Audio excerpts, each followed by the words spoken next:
अपने घरों से निकलकर अपने घर की महिलाओं के साथ धूप हो या आंधी हो, चिलचिलाती धूप हो या आंधी हो, लाइन में खड़ा होकर हमेशा महागठबंधन को वोट देते आए। इसलिए इस भ्रम में नहीं है ये सब है कि वोट परसेंटेज कम हो गया या वोट कोई भी माइनॉरिटी का लोग हमेशा से फिरका परस्त ताकतों के खिलाफ ही देने का, किसी खड़ा रहने का काम करेगा। मैं आपको चैनल फिर से कह दूँ कि मैं दोबारा भी कह दूँ, दरभंगा शहर में किसी बड़े राजनेताओं या नेता किसी की हैसियत नहीं है कि नफीसुल हक रिंकू को खरीद सकता है। ये मेरा पॉलिटिक्स जो है ना, मेरा एम्बिशन है बचपन से। हम 2012 ही पार्षद बने। हम क्या करें, लोग समझ चुके हैं, सब लोग समझ गया कि नफीसुल हक रिंकू दरभंगा शहर में नौजवानों की, अल्पसंख्यकों की नई क़यादत तैयार करने की कोशिश करे। इसलिए ये चुनाव महागठबंधन को जिताने का नहीं है, नफीसुल हक रिंकू को रोकने का है कि आज ये चुनाव जीत कर निकल गया है, अपनी एक क़यादत बन जाएगी, नौजवानों की आवाज़ बन जाएगी। पिछड़ा के अलावा दलित लोगों की आवाज़ यहाँ से लेकर पटना तक उस तोड़ जड़ी हम लोग कहा ना, उसे मजबूती से उठाने का काम करेंगे। जिनको लगेगा कि आज हमारे बीच का कोई बेटा, हम लोगों के बीच का कोई मिडिल क्लास का बेटा जिसको राजनीति में अपने आप अपने दम पर ज़मीन से चल कर यहाँ तक पहुँचा है, आज हम लोग की लड़ाई शहर से लेकर पटना। नमस्कार, बिहार मिथिला न्यूज़ में आपका स्वागत। मैं हूं मनोज। देखिए, अब चुनावी समीकरण मात्र 5 दिन में सिमट गया है, क्योंकि लोग अब धीरे धीरे विचार करना प्रारंभ कर दिए हैं कि आखिर अब क्या होगा और क्या होने वाला है। देखिए, विगत शहरी विधानसभा में विगत 2-3 दिनों से जिस तरह का खेल चल रहा है उस पर लेकर के ज़्यादा चर्चा है। जनता अभी भी पूछ रही है कि महागठबंधन का प्रत्याशी कौन है, संजय सरावगी को हराने के लिए कौन सबसे ज़्यादा प्रबल दावेदार है, क्योंकि वोट का ट्रांसफ़र उस तरह हो सकता है। ये चुनाव से 3 दिन पहले तक हो सकता है। हम बता दें, नफीसुल हक रिंकू हमारे साथ निर्दलीय उम्मीदवार है, लेकिन लोग इन्हें भी कहते हैं कि महागठबंधन का प्रत्याशी है। क्या लगता है कि रिंकू जी, आपका पहले स्वागत है। जी धन्यवाद। क्या लगता है कि महागठबंधन के प्रत्याशी कौन है? आप ये सवाल पूछते, जनता पूछ रही है। देखिए, हम लोग तो लगातार महागठबंधन, जब से हमने अपना उम्र संभाला, जो वोटर बने, तब से हम लोग लगातार महागठबंधन को वोट देते हुए हैं। जिसको भी पार्टी ने लाकर यहाँ से लड़ाया, हम लोग उसको लगातार उनके साथ खड़े होकर कदम से कदम मिलाकर उनको चुनाव में उनकी मदद किया। हम लोगों ने जीत हार तो अल्लाह भगवान के हाथ में, हम लोग उनके साथ खड़े रहे। हम लोग अपना वोट आज तक, जब तक हम लोगों ने वोट देना शुरू किया, हम लोग फिरका परस्त ताकतों के खिलाफ ही वोट दिया है। महागठबंधन के साथ ही हम लोगों ने वोट देने का काम किया है। महागठबंधन का प्रत्याशी कौन है? लोग ये कह रहे हैं कि एक तरफ उमेश सैनी, मुकेश सैनी, अब तो अली असरफ फातमी भी आ गए हैं, तो दूसरी तरफ कौन है जो महागठबंधन को, संजय सरावगी को हराने के लिए एक कौन है हो सकता है? देखिए, हम तो कह रहे हैं महागठबंधन, आप कह रहे महागठबंधन का प्रत्याशी कौन है, जो यहाँ से जिनको कैंडिडेट बनाया गया। हम तो आज तक कभी उनको अपने 20 साल के राजनीतिक जीवन में ना उनको हम देखा, ना उनको नाम सुना, ना उनको हम कभी पहचाना, ना कोई सोशल एक्टिविटी में यहाँ दरभंगा शहर में हमने देखा। तो हम तो लगातार लोगों के बीच जा ही रहे थे, लोगों से अपना मशवरा। आज से नहीं, ये चुनाव आज आया है, लेकिन नफीसुल हक रिंकू आज 6 महीनों से कम 70 सभाओं में लोगों के बीच अपनी बात रखा था। उन लोगों ने कहा था कि अगर दरभंगा शहर में अगर माइनॉरिटी को टिकट नहीं मिली या किसी सेकुलर चेहरा को नहीं मिला तो आप चुनाव लड़ने का काम किया। हम जनता की आवाज़ पर ही हम चुनाव लड़ रहे हैं। और आपको एक बात बता दें, जो यहाँ से महागठबंधन के जो कैंडिडेट यहाँ चुनाव लड़ रहे हैं, आप देखिएगा, गौर कीजिएगा, चूँकि हम राजनीति के, चूँकि हम लोग भी तो राजनीति से हैं, कि जितना भी सहनी समुदाय के लोग हैं सब भाजपा के वोटर्स हैं, कोर वोटर हैं, समझा कि नहीं? तो लोग समझ चुकी है कि हमको अपना मतदान कहाँ करना है। अच्छा, एक सवाल और भी है कि अगर मान के चलिए कि वोट प्रत्याशी आपको मान लेता है महागठबंधन में, कहा था कि महागठबंधन जो बना हुआ MY से ज़्यादा बना है, अगर M हट गया तो फिर क्या होगा? देखिए, हम तो कह रहे हैं ना कि हम तो जनता, हमारे MY के अलावा सारे लोग, सब समुदाय के लोग मेरे साथ खड़े हैं। हम तो लगातार, चूँकि हम कैंडिडेट हैं, लोगों के बीच जाना आना हमारा होता है। कुछ लोग पार्टी से जुड़े हुए हैं, कुछ लोग अपना पर्सनली किसी से रिश्ता, तो लोग चाहते नहीं हैं कि इतना ज़रूर है उन लोगों का कहना है कि आप सब कौन, लेकिन अपना हम लोग पार्टी से मजबूर है, लेकिन हम अपना काम कर रहे हैं आपके लिए। एक फातमी जी कल सामने आ गए और लोग पूछ रहे हैं कि फातमी जी को दरभंगा शहरी विधानसभा में रुचि क्या है, तो आपने कहा था कि अगर कोई मुस्लिम उम्मीदवार खड़ा हो जाएगा तो हम खड़ा नहीं होंगे। तो रुचि क्या है? और इस तरह आरोप आप पर लगा है कि आप डमी कैंडिडेट हैं, बीजेपी के भी टीम है, संजय सरावगी के साथ हैं, इस तरह का। देखिए, जब जन समर्थन जब लोगों का रहता है ना साथ में, तो लोगों को ऐसे ही बोलने का मौका मिल जाता है। अब यहाँ उनकी रुचि, हम तो यही कहेंगे, उनके बेटा फराज भाई चुनाव लड़ रहे हैं, क्योंटी से, उनसे जाके पूछिए कि एक भी सोहनी समुदाय का लोग कोई उनको वोट दे रहा है, कोई यादव समुदाय का लोग उनको वोट दे रहा है। सिर्फ माइनॉरिटी का, इसलिए नहीं कह रहे, समझना पड़ेगा सब लोगों को। और हम पर कोई, और हम तो आपको तो चैनल के माध्यम से कह देते हैं कि नफीसुल हक रिंकू को किसी की हैसियत नहीं है खरीदने की। संजय सराफी क्या उसके पुष्ट दर पुष्ट की हैसियत नहीं कि नफीसुल हक रिंकू को खरीद सकता है।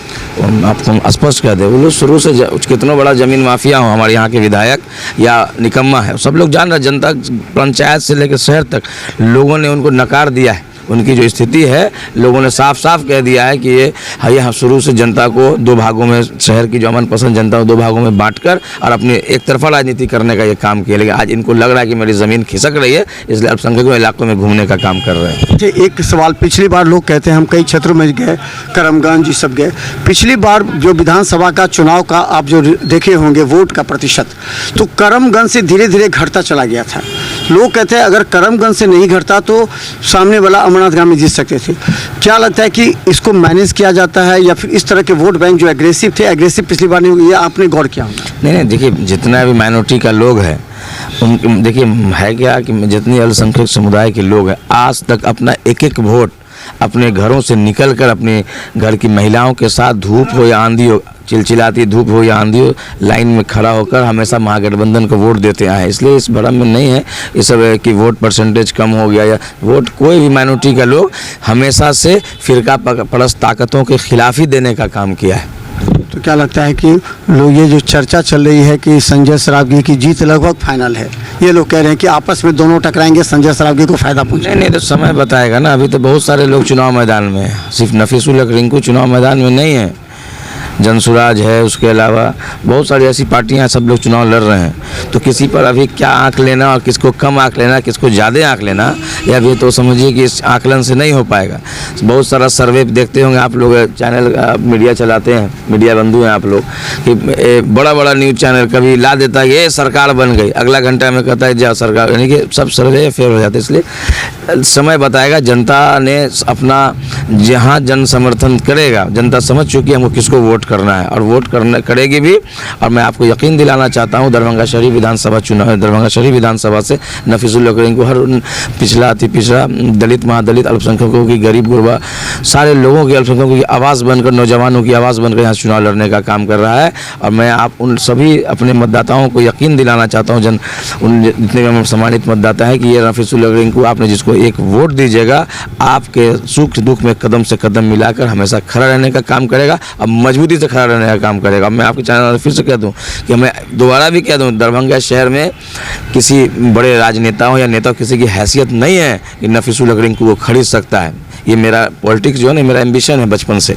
हम 2012 ही पार्षद बने, उसके बाद 17 में महिला आरक्षण हो गया, पत्नी को बनाए, फिर महिला आरक्षण हो गया, हम पति पत्नी दोनों चुनाव लड़े और हम दोनों आदमी चुनाव जीते। और दरभंगा शहर के नगर निगम में हम लोग जब से स्टैंडिंग कमेटी के मेंबर भी हैं, शहर के हर उन वार्डों का जहाँ उनकी समस्याएं हुई है, वहाँ अपने माननीय पार्षदों से, महापौर महोदया से मिलकर हम लोगों ने उस वार्डों की समस्याओं को दूर करने का काम किया है और जनहित की बातों को उठाने का काम किया है। और शहर में कहीं भी कोई विवाद हो, कोई मामला हो, समुदाय आपसी सौदाज को तोड़ने का कोई लोग काम करता है, ये नफीसुल हक रिंकू रात में 2 बजे भी और सुबह के 7 बजे भी उठकर उस लाइन में खड़ा रहने का काम नफीसुल हक रिंकू किया है। लोग ये चर्चा कर रहे हैं अब अल्पसंख्यक समुदाय में ही कि फातिमी जी जब विरोध में आ गए हैं तो निश्चित तौर पर उनका भी डैमेज होगा, तो आप डैमेज कंट्रोल किसे कहें? क्योंकि फातिमी जी तो सब जगह कहेंगे, अल्पसंख्यक के नेता हैं, बहुत नेता से बातचीत उनकी हो रही है, तो क्या लगता है कि इस तरह वो करेंगे तो कितना डैमेज हो सकता है, आप कंट्रोल कैसे करेंगे? देखिए हम क्या करें, लोग समझ चुके हैं, सब लोग समझ गया कि नफीसुल हक रिंकू दरभंगा शहर में नौजवानों की, अल्पसंख्यकों की नई क़यादत तैयार करने की कोशिश करे। इसलिए ये चुनाव महागठबंधन को जिताने का नहीं है, नफीसुल हक रिंकू को रोकने का है कि आज ये चुनाव जीत कर निकल गया है, अपनी एक क़यादत बन जाएगी, नौजवानों की आवाज़ बन जाएगी, दबा कुचले, पिछड़ा, अति पिछड़ा के अलावा दलित, महादलितों की नफीसुल हक रिंकू आवाज़ बन जाएगा। और ये आवाज़ सिर्फ दरभंगा तक नहीं रहेगी, रिंकू की आवाज़, उन मजलूमों की आवाज़, उन गरीबों की आवाज़ यहाँ से लेकर पटना तक, उस तोड़ जड़ी हम लोग कहा ना, उस मजबूती से उठाने का काम करेंगे। जिनको लगेगा कि आज हमारे बीच का कोई बेटा, हम लोगों के बीच का कोई मिडिल क्लास का बेटा, जिसको राजनीति में अपने आप अपने दम पर ज़मीन दिन से चल कर यहाँ तक पहुँचा है। आज हम लोग की लड़ाई शहर से लेकर पटना तक और दिल्ली तक लड़ने का काम कर रहा है। अंतिम सवाल, जब लगता है कि जब ये आगे बढ़ेगा कदम, चुनाव के अंतिम में पहुंचेगा, जब को लगेगा कि आप आ गए हैं सामने में, आमने सामने में, तो फिर हिंदू मुस्लिम, क्योंकि सारी विधानसभा में हमेशा हिंदू मुस्लिम करके चुनाव जीता जाता है, तो क्या लगता है कि अगर इस तरह का आएगा तो उस समय किस तरह आप? नहीं, कोई हिंदू मुसलमान हम कहा नहीं कि हमारे जो विधायक जी उनको तो जनता ने नकार दिया। नहीं, वो आज तक 25 साल तक बस यही उनका यही एक रास्ता, यही तो तरीका है कि लोगों को दो भाग में बांटना। जो आपने कहा, हम लोगों के लिए तो हिंदू मुस्लिम सिख चाहिए, हमारा घर, ये परिवार है, ये शहर हमारा घर है और शहर के एक एक लोग हमारे परिवार के लोग हैं। हम कभी गंदी मानसिकता वाली राजनीति नहीं कर सकते। जो हमारे यहाँ जो यहाँ हम के विधायक जो गंदी मानसिकता के कारण ही आज यहाँ जो उनकी जो सोच जो है ना, वही दो भागों में आज इतना बड़ा गैप जो है बनाने का काम किया है। वही निकम्मा हमारे जो विधायक, हम साफ साफ करते पूरे तरीके से जनता ने निकाल दिया। उनकी निकम्मापन का ये साबुत है। आज गली गली गाँव गाँव घूमने का नौबत पड़ रहा है, लेकिन लोग जनता उनको धुतकार रही है। तो धन्यवाद।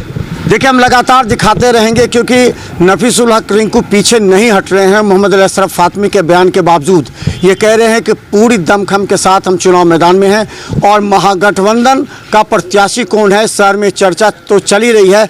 इन्होंने कहा कि हम लगातार जो है अल्पसंख्यक हो या बहुसंख्यक हो, कभी भी कोई विवाद हुआ तो उस पर हम काम करने का प्रयास किए हैं और आगे हमारा यह प्रयास रहेगा कि संजय सरावगी के खिलाफ जो भी महागठबंधन का प्रत्याशी होगा उसे ही वोट देगी जनता। और महागठबंधन के जनता के महागठबंधन का यह प्रत्याशी, जिस तरह जाले में उस्मानी ने कहा कि हम जनता का महागठबंधन के प्रत्याशी, उसी तरह ये भी कह रहे हैं हम जनता के महागठबंधन का प्रत्याशी हैं और जनता समझने लगी है किसे वोट डालना है और किसे नहीं। जैसे जैसे ये कदम आगे बढ़ेगा हर दिन आपको हम दिखाएंगे। दरभंगा शहीद विधानसभा हम लोग तो चुनाव जीत कर भी, जब से हम लोगों ने कहा ना, जब से हम लोगों ने उम्र वोट देने का अधिकार हुआ, तब से हम लोग महागठबंधन को चुनाव हम लोगों ने जिताने का काम, उनके तेजस्वी राहुल के हाथ को मजबूत करने का। कल आप लोगों की दुआ से, आप लोगों के आशीर्वाद से चुनाव जीतते भी हैं, तो हम लोग राहुल और तेजस्वी जी के हाथों को मजबूत करने का काम करेंगे। तो देखिए, ये भी एक बयान काफ़ी महत्वपूर्ण है कि चुनाव अगर जीतते हैं तो बीजेपी एनडीए को तो सपोर्ट करेंगे नहीं, तो अंत में इनके पास एक विकल्प, मजबूत विकल्प है कि तेजस्वी और लालू प्रसाद यादव के ही हाथों को मजबूत करेंगे और इसीलिए ये अपने आप को महागठबंधन, जनता के महागठबंधन का प्रत्याशी कह रहे हैं। तो देखते रहे बिहार मिथिला न्यूज़। यूट्यूब में सब्सक्राइब कीजिए, GTP सिटी केबल 10 पर लाखों लोग देख रहे हैं और हम बता दें हर चौक चौराहों पर हमारी टीम एक अलग तरह से सर्वे करती है और उसका रिपोर्ट हम आप तक पहुँचाने का प्रयास करते हैं। धन्यवाद।